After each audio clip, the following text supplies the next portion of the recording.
Pernah nggak kamu mikir, kenapa kucing bisa sedekat ini dengan manusia? Kenapa hewan yang dulu hidup liar, berburu tikus dan reptil, sekarang bisa rebahan nyaman di sofa rumah kita, tidur di kasur empuk, bahkan minta dipijetin? Jawabannya ada dalam proses panjang bernama domestikasi. Dan ceritanya jauh lebih menarik daripada yang kamu kira. Awal mula domestikasi kucing diperkirakan terjadi sekitar 10.000 tahun lalu, saat manusia mulai meninggalkan pola hidup nomaden dan membangun pemukiman pertama. Tempatnya di wilayah yang sekarang dikenal sebagai Timur Tengah, tepatnya sekitar bulan Sabit Suburirak, Suriah, Turki, hingga Mesir.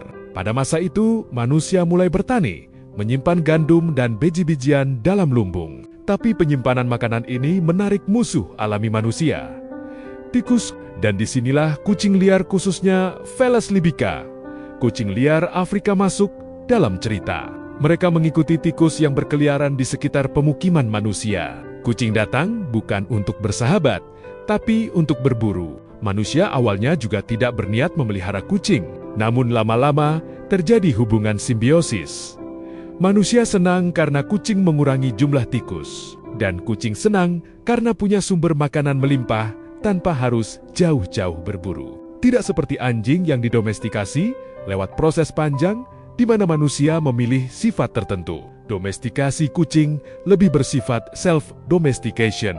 Kucing sendirilah yang memilih untuk mendekati manusia, bukan kita yang awalnya memaksa mereka. Yang disukai manusia adalah kucing yang jinak, tidak agresif, dan mau hidup dekat pemukiman. Ciri-ciri ini kemudian diwariskan dan jadilah kucing rumahan seperti yang kita kenal sekarang. Sekitar 4.000 tahun lalu, Mesir kuno membawa kisah domestikasi kucing ke level berikutnya.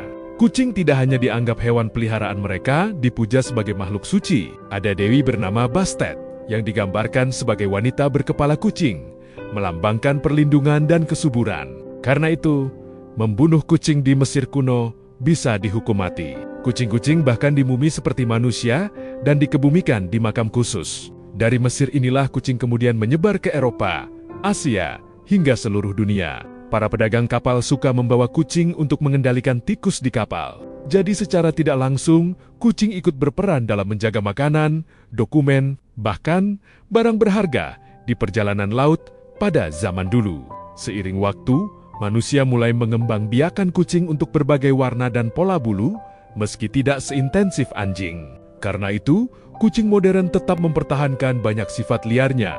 Mereka masih teritorial, masih suka berburu meski kenyang, masih aktif di malam hari, dan sensor tubuhnya tetap sangat tajam. Bahkan genetiknya menunjukkan bahwa kucing rumahan saat ini 98% sama dengan kucing liar Afrika leluhur mereka. Ada satu hal lucu dari domestikasi kucing. Mereka tidak punya motivasi untuk menyenangkan manusia seperti anjing. Mereka lebih independen, lebih selektif, dan cenderung menganggap manusia sebagai teman serumah, bukan pemimpin. Tapi justru itulah yang membuat kita jatuh cinta. Kucing tidak tunduk, mereka memilih untuk datang ke kita. Dan ada nilai emosional yang berbeda ketika hewan liar yang independen memutuskan bahwa rumah kita adalah tempat yang aman. Dari pemburu tikus ribuan tahun lalu sampai teman tidur di bantal empuk hari ini, perjalanan domestikasi kucing menunjukkan betapa unik hubungan manusia dan hewan ini. Hubungan yang tidak dipaksakan, tapi tumbuh alami karena kebutuhan masing-masing yang akhirnya berubah jadi ikatan emosional yang kuat. Kalau kamu suka konten trivia seperti ini, jangan lupa follow Trivia Terkini supaya tidak ketinggalan fakta-fakta menarik lainnya.